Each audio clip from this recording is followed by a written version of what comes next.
Au nom du Père et du Fils et du Saint-Esprit. Amen. De l'Évangile selon saint Jean, au chapitre 15, les versets 9 à 17. Comme le Père m'a aimé, moi aussi je vous ai aimé. Demeurez en mon amour. Si vous gardez mes commandements, vous demeurerez en mon amour.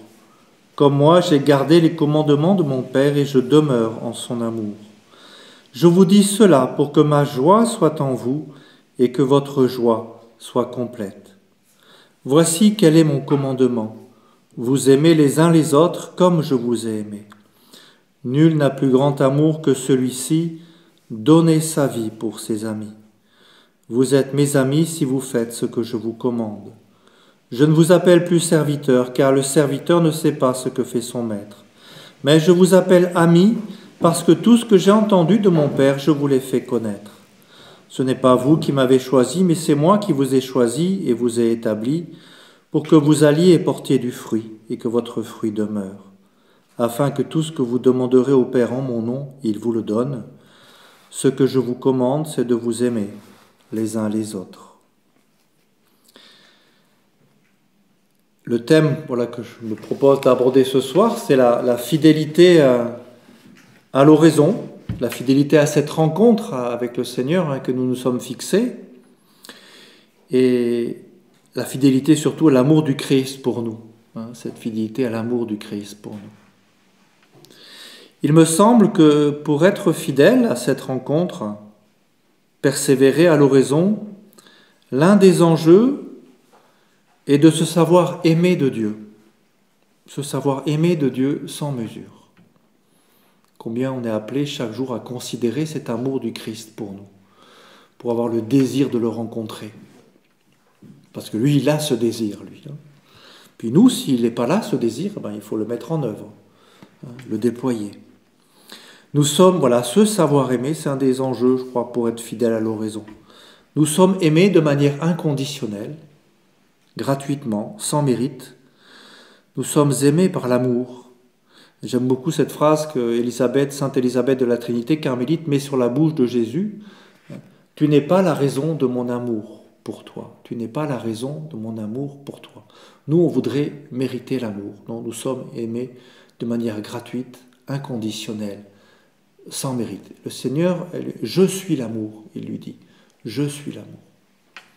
Je t'aime pas selon le bien ou selon le mal que tu fais, je t'aime, sans condition. En prendre conscience, faire mémoire de cet amour dans nos vies, de cet amour du Christ, de cet amour de Dieu pour nous, en faire mémoire.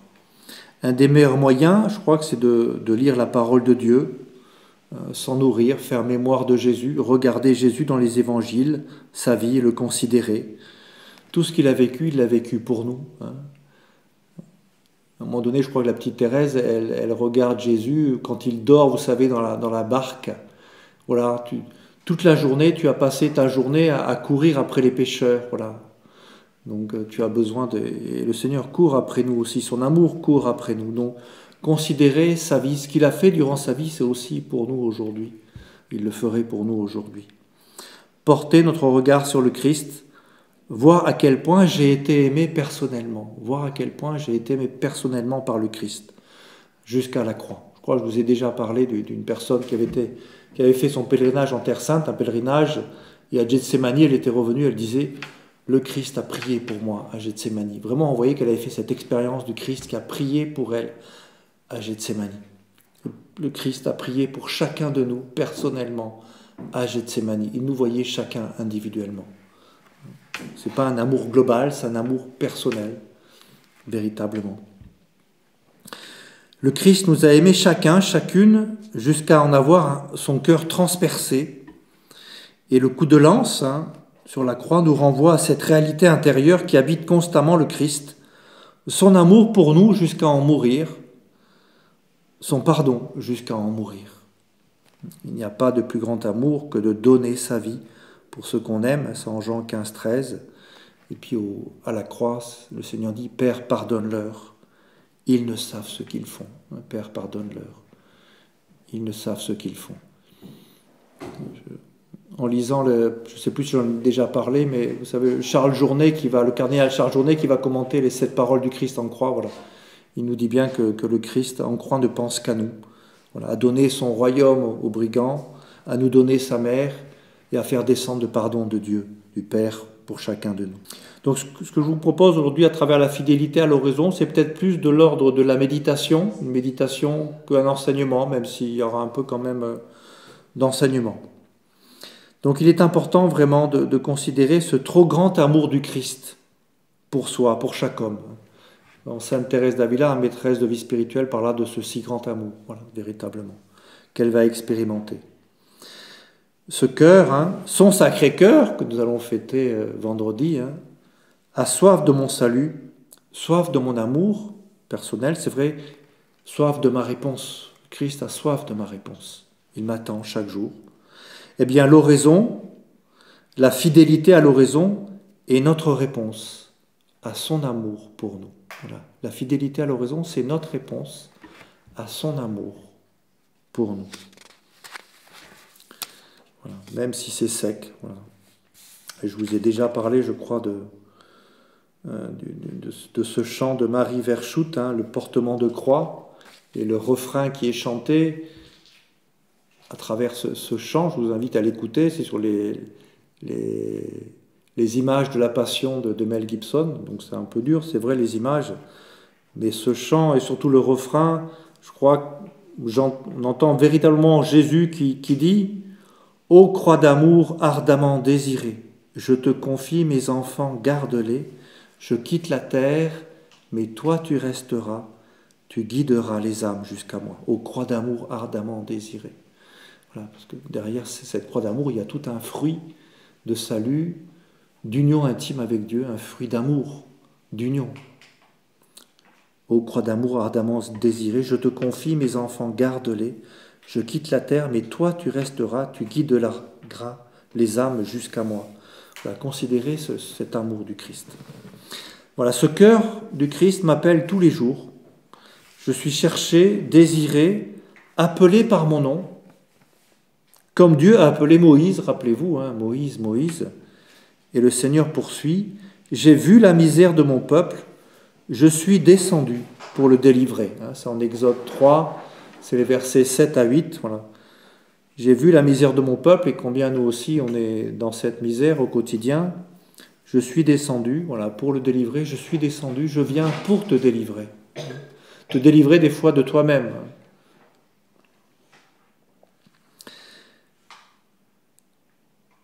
La fidélité à l'oraison, d'une part, c'est donc Dieu qui m'invite à sa rencontre. Voilà, c'est Dieu qui m'invite à sa rencontre, à me laisser attirer par sa soif d'amour, à me laisser aimer, à ne plus résister à l'Esprit Saint, qui me donne la vie, choisit la vie. Rappelez-vous, c'est en Deutéronome 30. Et d'autre part, de notre côté, c'est entendre cet appel, se mettre à l'écoute du cœur du Christ, répondre librement à un appel gratuit qui me précède, aller à la rencontre du Seigneur, me mettre en marche chaque jour, orienter, réorienter ma vie, mon cœur, selon sa parole, rappelez-vous. Là où est ton trésor, là aussi sera ton cœur. Là où est ton trésor, là aussi sera ton cœur. Quel est mon trésor? Quel est mon trésor? Quel est celui qui donne tout son sens à ma vie? Bien, quand j'ai répondu à ces questions, mon choix coule de source et j'ai ensuite à me déterminer, c'est vrai, et à demander la grâce de la constance, c'est vrai, et de la persévérance dans cette rencontre au quotidien. Tous les jours, Jésus s'invite chez moi, tous les jours. Comme chez Zachée, rappelez-vous, ou comme dans le livre de l'Apocalypse, en Apocalypse 3,20, « Voici que je me tiens à la porte et je frappe. Si quelqu'un entend ma voix et ouvre la porte, j'entrerai chez lui et je prendrai mon repas avec lui et lui avec moi. » Vous voyez que Jésus s'invite chez nous, non pas pour lui, mais pour moi. Je suis toujours libre. Et vous avez remarqué, c'est lui qui vient prendre son repas. C'est lui qui vient se rassasier. Donc moi, si je ne viens pas me rassasier, si je n'ai pas de saveur, ben lui, il vient toujours se rassasier, parce que qu'est-ce qu'il regarde? Il regarde surtout déjà ma bonne volonté, cette fidélité, et puis il regarde aussi ma foi, si petite soit-elle, qui se présente à lui durant ce temps d'oraison. Même si, voilà, lui, il vient prendre son repas, même si moi, j'aurais des sécheresses, des difficultés, des distractions involontaires, mais lui, il prend mystérieusement son repas avec nous, en nous, et son repas est d'amour. Il regarde aussi notre amour qui est là, présent, même si nous, on ne le sent pas. Ce n'est pas une affaire de senti, comme la foi. Il nous regarde le chercher avec amour. Il est touché par notre fidélité, qui peut être des fois laborieuse, c'est vrai. On peut être laborieux, mais il est touché par notre fidélité. Ce labeur au quotidien, reposer chaque jour les mêmes gestes, les mêmes attitudes au même moment, puis des fois il ne se passe rien, mais il voit qu'on persévère pour lui, pas pour ce qu'on en retire, mais pour lui. Mais il y aura toujours un fruit, de toute façon. C'est notre amour pour lui, si petit soit-il, qui nous a amenés à lui, et lui, dans le secret de notre cœur, fait grandir à chaque rencontre ce petit amour que nous lui vouons, pour lui faire porter des fruits à l'infini. Cet amour que nous lui portons, eh bien, il va faire porter des fruits à l'infini, des fruits visibles et des fruits, c'est vrai, invisibles. Souvent, c'est davantage invisible. Rappelez-vous ce que Dieu va dire à Abraham lorsqu'il fait alliance avec lui, c'est en Genèse 17, les versets 3 et suivants.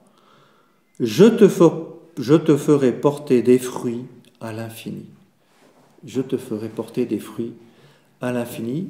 Abraham, qui est notre Père dans la foi, nous aussi nous marchons dans la foi et l'amour, et nous porterons par lui et avec lui, par Dieu, pas par nous-mêmes, des fruits aussi à l'infini que nous verrons au ciel.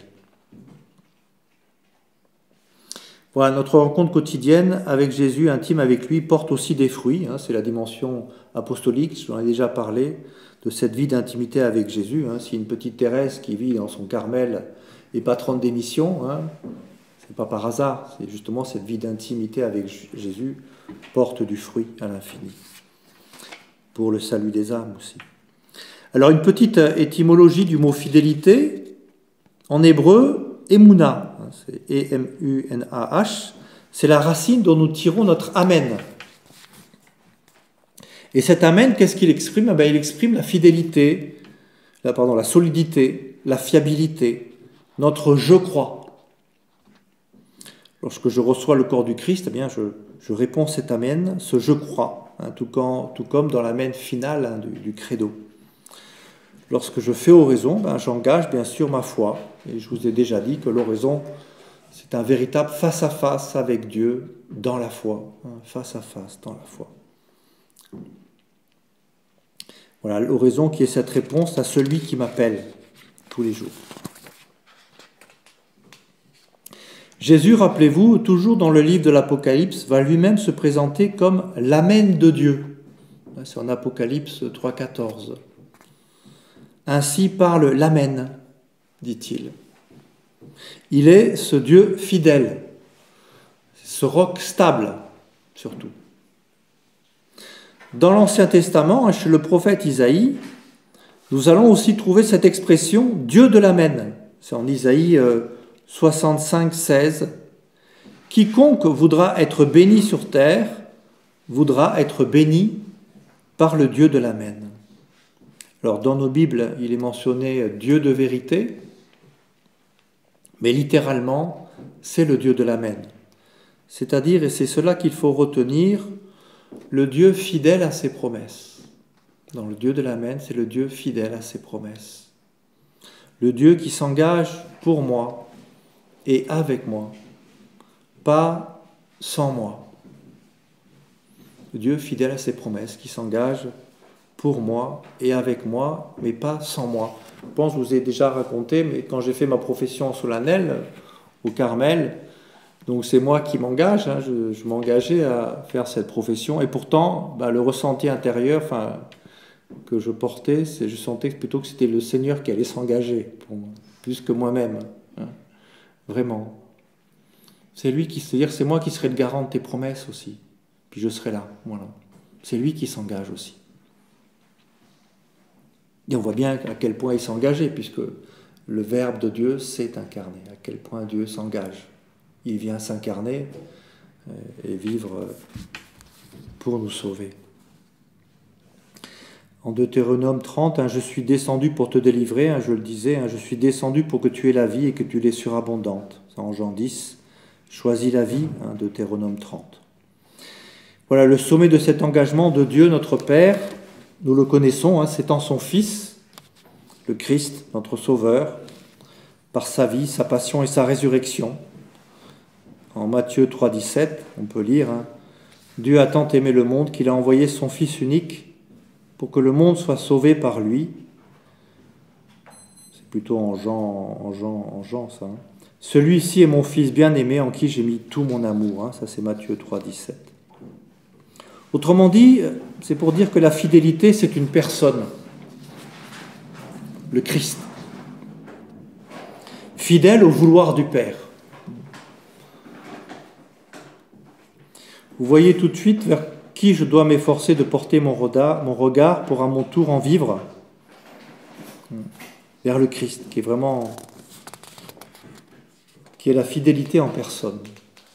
Alors, 3 points sur la fidélité, je vous propose de regarder. D'une part, la fidélité comme alliance et comme grâce. Ensuite, la fidélité comme réponse d'amour. Et enfin, la fidélité comme nuit obscure. Donc, le premier point, la fidélité comme alliance et comme grâce. L'Ancien Testament nous relate la relation unique, rappelez-vous, entre Dieu et Israël.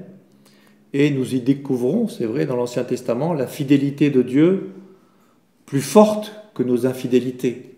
Souvent, Israël est infidèle, mais Dieu, lui, va rester fidèle. Voilà, se rappeler cette fidélité de Dieu, même si nous, on est bien souvent infidèles, son amour est fidèle. L'amour veut être fidèle. L'amour veut être fidèle.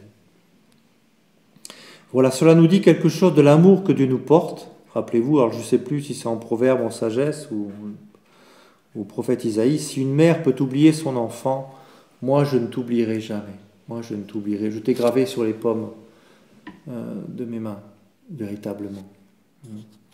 Tu as du prix à mes yeux. Tu as du prix à mes yeux. Et le prix, bien sûr, c'est le Christ qui l'a payé. Son corps livré, son sang versé. La fidélité comme alliance, dans cette fidélité comme alliance, en révélant son nom à Moïse, Dieu en révèle en même temps sa fidélité qui est de toujours et pour toujours. C'est-à-dire valable pour le passé comme pour l'avenir. On peut voir 3 points. Valable pour le passé lorsqu'il lui dit « Je suis le Dieu de tes pères, le Dieu d'Abraham, d'Isaac et de Jacob ». C'est en Exode 3, 6. Ça veut dire « J'ai fait alliance avec tes pères ». Voilà, donc ça c'est... Cette fidélité, elle est valable pour le passé comme pour l'avenir. J'ai fait alliance avec tes pères. Je suis le Dieu d'Abraham, d'Isaac, de Jacob. Valable pour aujourd'hui, dans le présent, je veux faire alliance avec toi. Je veux faire alliance avec toi aujourd'hui, chaque jour. Et vous voyez que le point d'appui, c'est, comme j'ai fait alliance avec tes pères, aujourd'hui, je veux faire alliance avec toi. Donc, la garantie de cette alliance que je veux faire avec toi, c'est celle que j'ai faite justement avec tes pères, où tu le sais, tu peux le lire, tu peux le voir.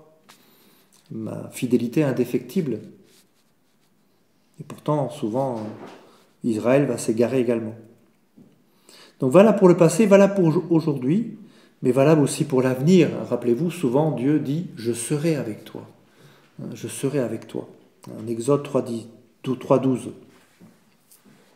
Je veux poursuivre cette alliance avec toi. Voilà, est-ce que nous, on a le désir de cette alliance avec Dieu au quotidien? Il nous faut l'entretenir, et c'est l'oraison qui entretient cette alliance avec Dieu. Jésus, tous les jours, faisait oraison, et pourtant il était Dieu. Dieu, en révélant son nom, je suis, se révèle comme le Dieu qui est toujours là, présent, qui demeure. Présent auprès de son peuple pour le sauver. Il est donc présent auprès de moi, présent au milieu de nous, afin aussi de ne pas craindre de témoigner. Je suis avec vous pour toujours, jusqu'à la fin du monde. Hein, c'est en Matthieu 28, 20.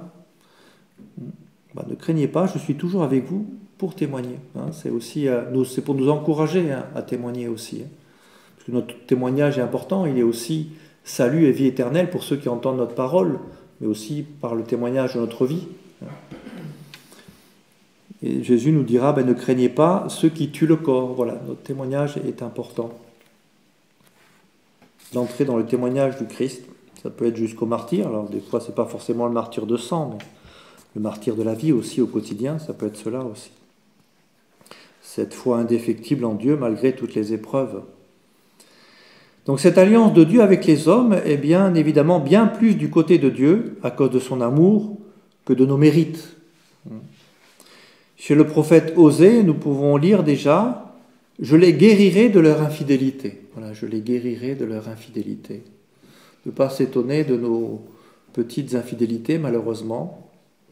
Nous sommes faibles, fragiles, inconstants. L'essentiel, c'est de toujours vouloir revenir. Pauvre enfant de voilà, pauvre enfant, mais en comptant sur sa grâce, sur sa miséricorde. Toujours la confiance en lui. Je les guérirai de leur infidélité. Et cette guérison, le Christ nous l'a obtenue une fois pour toutes et pour toujours. Et il l'a scellée de son sang, versé pour nous et pour la multitude, le sang de l'alliance nouvelle et éternelle. Il nous a réconciliés avec Dieu, son Père, et notre Père, et plus largement, il nous a réconciliés entre nous, normalement, mais aussi il nous a réconciliés avec nous-mêmes. Avec nous-mêmes. Alors comment Dieu exprime-t-il son amour pour Israël et pour nous aujourd'hui? Eh bien, par sa fidélité et sa miséricorde, manifestée par l'Église, dont le Christ est la tête, dans ses membres que nous sommes, dans ses moyens, la prédication, les sacrements, le baptême, le sacrement de réconciliation également, etc., l'Eucharistie. Eh bien, ils sont le signe, ils en sont le signe et l'instrument, son expression, de son amour pour nous aujourd'hui. Ma fidélité éprouvée a besoin de se nourrir des sacrements de son amour. Voilà, ma fidélité a besoin de se nourrir des sacrements de son amour. Si nous sommes infidèles, lui, il demeure fidèle. Si nos péchés sont rouges comme l'écarlate, rappelez-vous, il le dit par son prophète, il pardonne. Il pardonne. Dieu fidèle à son alliance. Toujours dans cette fidélité comme alliance, je vous ai fidélité comme alliance et comme grâce. La fidélité comme grâce, alors je ne vais pas trop développer dans cette fidélité comme grâce. Bien sûr, elle est le fruit de l'Esprit Saint, c'est le fruit du Christ, de sa prière et de sa glorification. Je prierai le Père, il vous donnera un autre paraclet pour qu'il soit avec vous à jamais, l'Esprit de vérité. Vraiment la fidélité comme grâce, si tu savais le don de Dieu, dira-t-il aussi à la Samaritaine. Et le catéchisme de l'Église catholique, au numéro 1832, je le cite, « Les fruits de l'Esprit sont des perfections que forme en nous le Saint-Esprit comme des prémices de la gloire éternelle. La tradition de l'Église en énumère 12, charité, joie, paix, patience, longanimité, bonté, bénignité, mansuétude, fidélité, modestie, continence, chasteté. » Voilà, donc la fidélité, c'est aussi un fruit de l'Esprit Saint, une fidélité comme grâce, véritablement. Rappelez, je vous ai cité, je pense une fois, 2 Timothée 1,9, une parole que j'aime beaucoup. Dieu nous a appelés à une vocation sainte, non pas à cause de nos actes, mais à cause de son projet à lui et de sa grâce. Voilà, Dieu nous a appelés à une vocation sainte, non pas à cause de nos propres actes, mais à cause de son projet à lui et de sa grâce. Appelé chaque jour à entrer dans son projet, dans sa grâce. Pardon, voilà, aujourd'hui peut-être je suis sorti de ton projet, Seigneur, mais je veux entrer dans ton projet d'amour. Je veux être fidèle à ta grâce. Donne-moi d'être fidèle à ta grâce au quotidien. Il n'y a que toi qui peux m'aider. Nous sommes faibles et petits. Comme deuxième point, je vous avais parlé, la fidélité comme désir ou comme réponse d'amour. dans le livre du prophète Jérémie, Dieu s'exprime ainsi, hein, c'est au chapitre 7, c'est les versets 28. Dieu dit, hein, la fidélité est morte. Elle a disparu de leur bouche. Et rappelez-vous que Jésus, en d'autres termes, va s'exprimer un peu de la même façon à parélémonial. Hein. Voilà ce cœur qui a tant aimé les hommes et qui ne reçoit qu'indifférence et ingratitude. Voilà, la fidélité comme désir, comme réponse d'amour. Désirer consoler Jésus de l'abandon des hommes. Et Sainte Thérèse de l'Enfant Jésus en a été touchée profondément. Elle écrit, alors je crois que c'est dans le manuscrit B, je n'ai pas mis les références. Donc elle contemple la scène de la Samaritaine qui est au puits. Elle dit, à la Samaritaine, Jésus ne craint pas de mendier un peu d'eau. Il avait soif, mais en disant « Donne-moi à boire », c'était l'amour de sa pauvre créature qu'il réclamait. Il avait soif d'amour.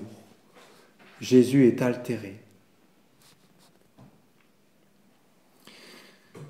Vous voyez où se porte le regard de Thérèse de Lisieux, hein, sur la soif d'amour de Jésus. Abandonné, délaissé des hommes. Et Thérèse vraiment veut répondre de tout son être à cette soif d'amour de Jésus. Et oui, elle insiste, hein. Jésus ne craint pas de mendier un peu d'eau. Il avait soif. En disant « Donne-moi à boire », c'est l'amour de sa créature qu'il cherche, il avait soif d'amour, Jésus est altéré. Vous voyez combien elle regarde cette soif d'amour de Jésus et elle veut y répondre de tout son cœur. Et c'est vraiment là que se perçoit aussi sa vocation à l'amour, qui est celle d'étancher la soif d'amour de son Maître et Seigneur. Voilà. Étancher la soif d'amour de son Maître et Seigneur, voilà pourquoi elle va aussi s'offrir à l'amour miséricordieux. D'ailleurs, dans le passage qui suit, je crois, un peu plus loin, elle va contempler aussi Marie-Madeleine qui a compris, elle dit, les abîmes d'amour qu'il y a dans ton cœur.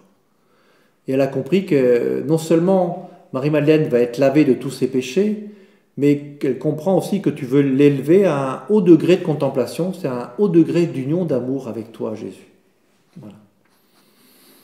Donc la petite Thérèse va s'offrir au cœur miséricordieux de Jésus, parce que justement ce cœur miséricordieux de Jésus ne trouve pas de cœur où il puisse s'épancher, se livrer, qui croit en son amour, qui croit en sa miséricorde.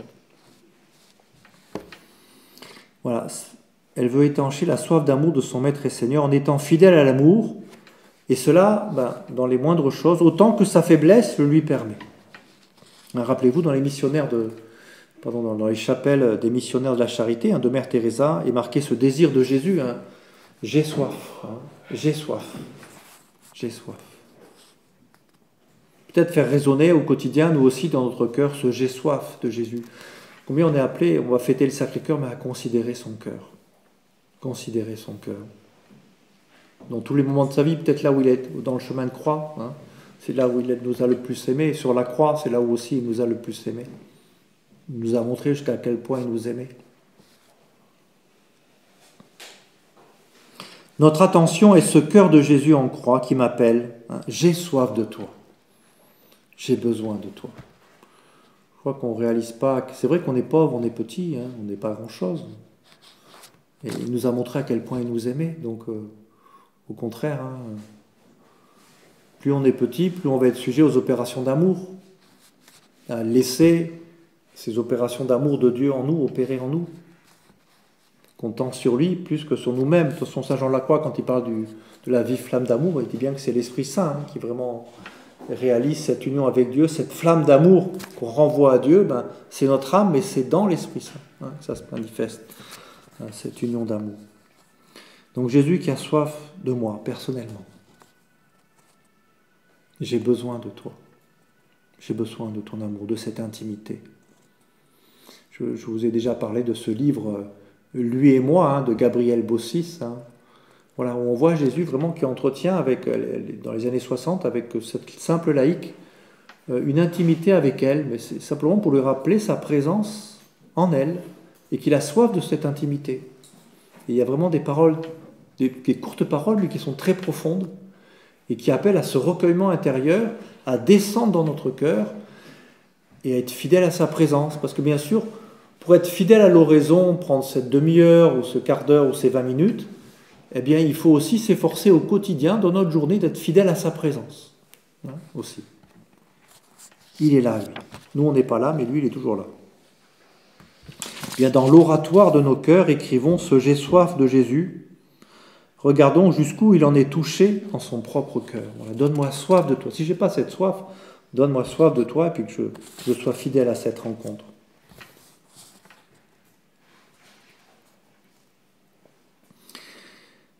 Voilà, je vous l'ai dit, là, je le redis, mais Thérèse de l'Enfant Jésus sera vraiment saisie par l'abîme d'amour et de miséricorde de Dieu, surtout que ce Dieu d'amour est méconnu, qu'il ne trouve pas d'âme où il puisse déverser tout son amour, d'où son offrande à l'amour miséricordieux qu'elle prononcera.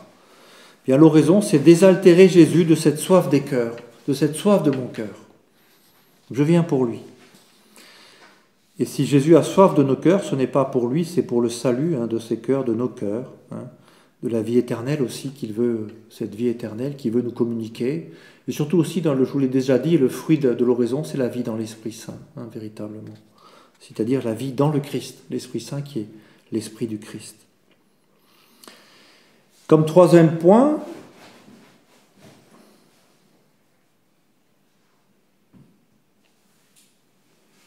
la fidélité, c'est...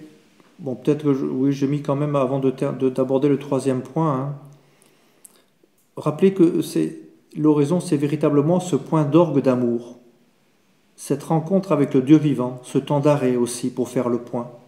Rappelez-vous, en Jérémie 6, 16, ainsi parle le Seigneur, nous dit le prophète Jérémie, arrêtez-vous sur les routes pour faire le point, renseignez-vous sur les sentiers traditionnels, où est la route du bonheur, alors suivez-la, et vous trouverez où vous refaire. L'oraison, c'est ce temps pour se refaire. Mais c'est Dieu qui fait en nous, bien sûr, sans qu'on s'en rende compte. C'est le temps où Jésus refait tout ce que nous avons pu défaire dans notre journée. Nos désajustements aussi. Et puis Jérémie, où Dieu va répondre par rapport à cet « arrêtez-vous », où est la route du bonheur? Eh bien, suivez-la.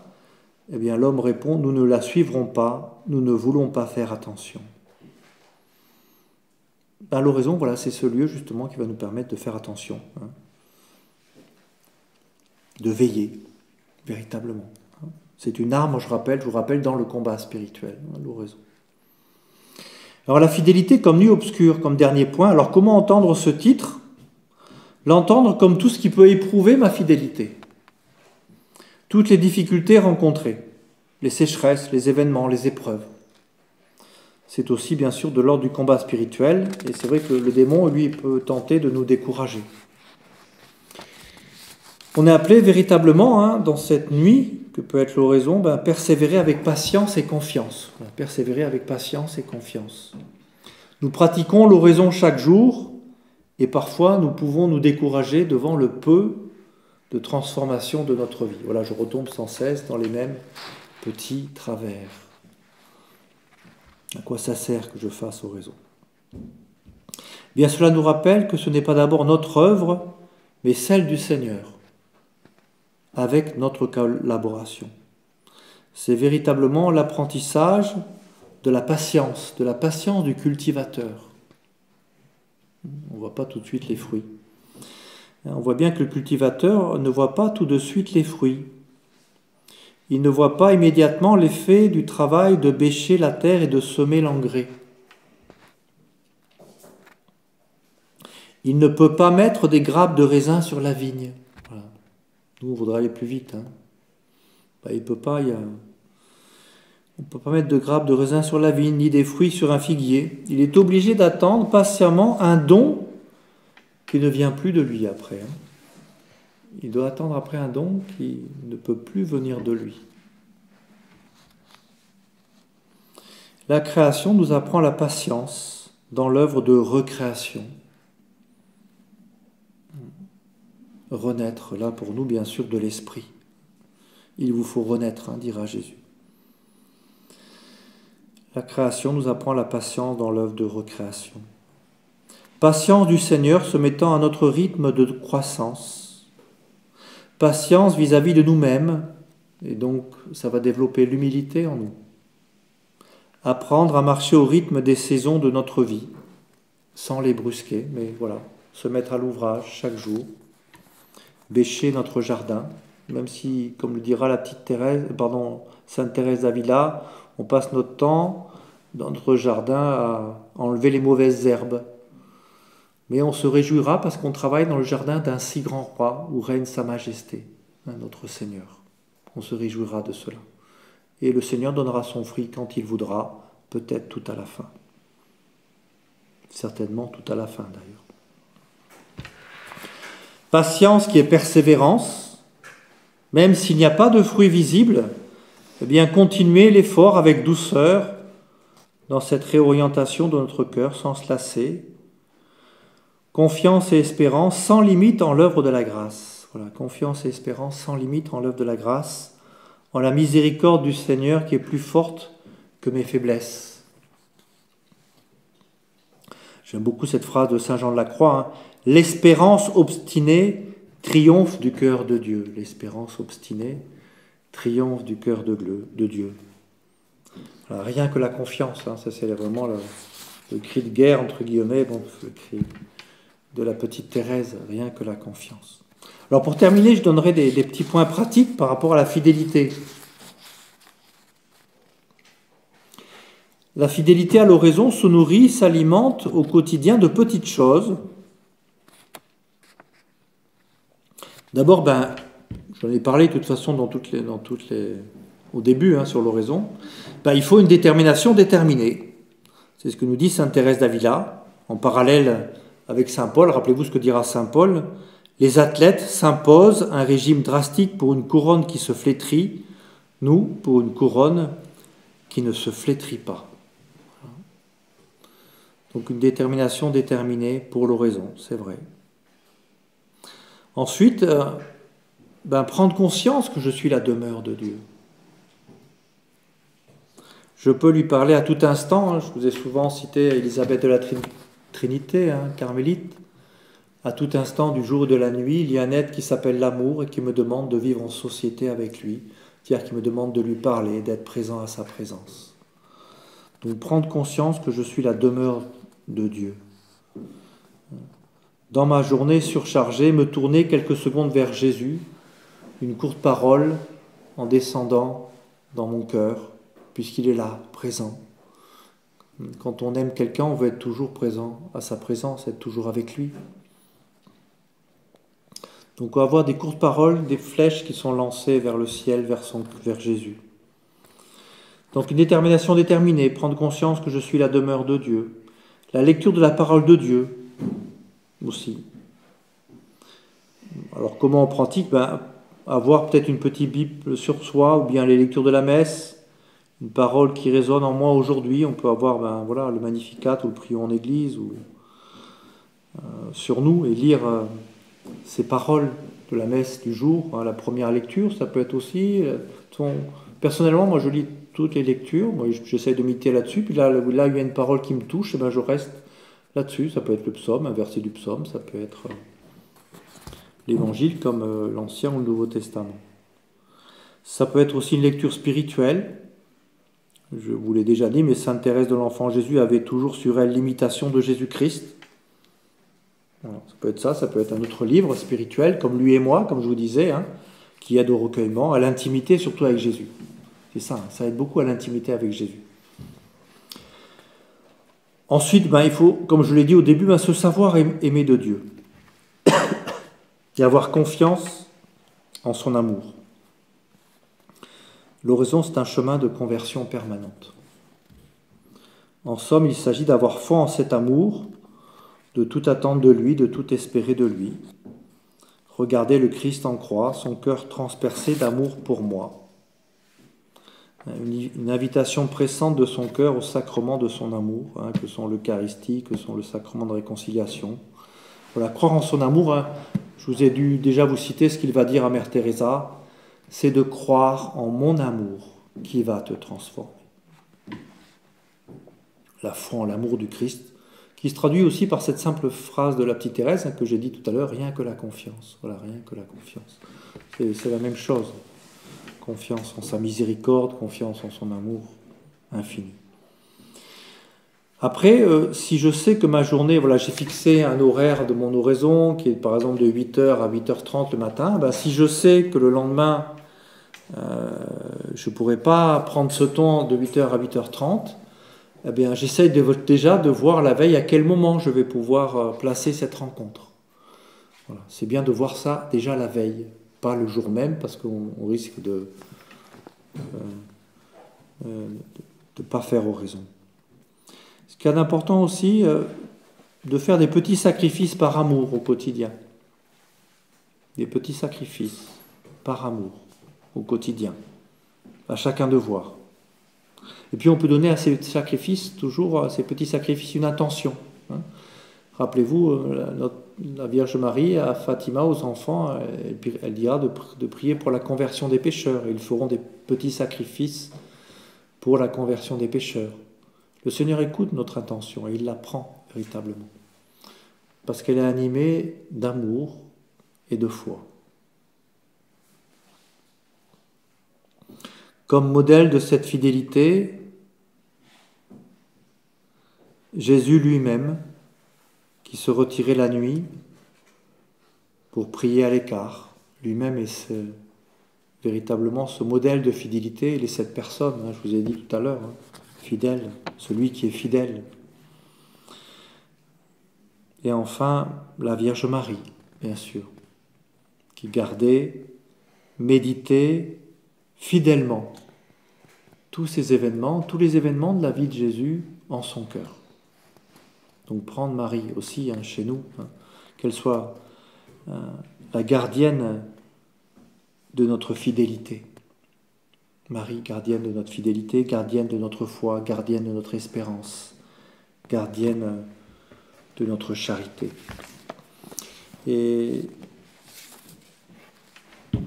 par rapport à lui et moi, voilà, vous savez, ces 7 petits volumes. Alors il ne s'agit pas d'acheter les 7 volumes, hein, bien sûr, mais vous pouvez acheter un volume et puis vous verrez si ça vous va bien. J'ai fait une photocopie de quelque chose là où le Seigneur dit à Gabriel Bossis, mais ça m'a touché, donc je vous le partage, où justement, je dirais, à chaque jour, le Seigneur donne une intention un peu particulière pour justement vivre ce recueillement. Et donc il va lui communiquer après la communion, après qu'elle ait communié, il lui dit par exemple, le lundi, vis dans l'amour du Saint-Esprit, en lui demandant l'amour, c'est lui qui fait la sainteté. Et c'est vrai, c'est l'Esprit Saint qui fait la sainteté, c'est l'esprit d'amour. Et la charité était définie par... La sainteté, était définie par la charité, justement, par l'amour. Hein. Vis dans l'amour du Saint-Esprit, le lundi, en lui demandant l'amour, c'est lui qui fait la sainteté. Le mardi, avec la reine des anges et les anges, pour réparer tes offenses et les offenses. Le mercredi, comme aujourd'hui, avec Saint Joseph, emprunte-lui sa vie intérieure. Le jeudi, sois petite hostie avec moi, sois une hostie qui chante, cherche comme une avare les occasions de petits sacrifices qui te renouvelleront à l'état d'hostie, à l'état d'offrande. Et à chaque Eucharistie, lorsque nous offrons le Christ, nous sommes dans la patène, nous offrons avec le Christ. Nous sommes aussi cette hostie de tous les jours, de toutes les joies et de toutes les peines aussi que nous pouvons avoir. Le vendredi, il lui dit, tout à mon cœur, le vendredi qui me fut une grande souffrance, qu'il te soit une grande douceur. Le samedi, tu n'es pas seul, ma mère t'accompagne, réveille en toi son amour. Le dimanche, monte au sein de la Trinité sainte, comme un petit grain d'encens en pure louange. Fais ainsi, petite âme. Vous voyez, à travers ces petits conseils simplement qu'il nous donne, on peut suivre ou pas suivre, c'est un appel à la fidélité aussi, qu'il nous dit. C'est bien des paroles qui sont là pour nous recueillir et être présents à cette présence de Dieu en nous, véritablement. Et il veut nous donner les moyens de le chercher, d'être avec lui, d'être dans la communion des saints, puisque d'être avec Saint Joseph, d'être avec les anges, d'être avec la Trinité, d'être avec la Vierge Marie. Voilà.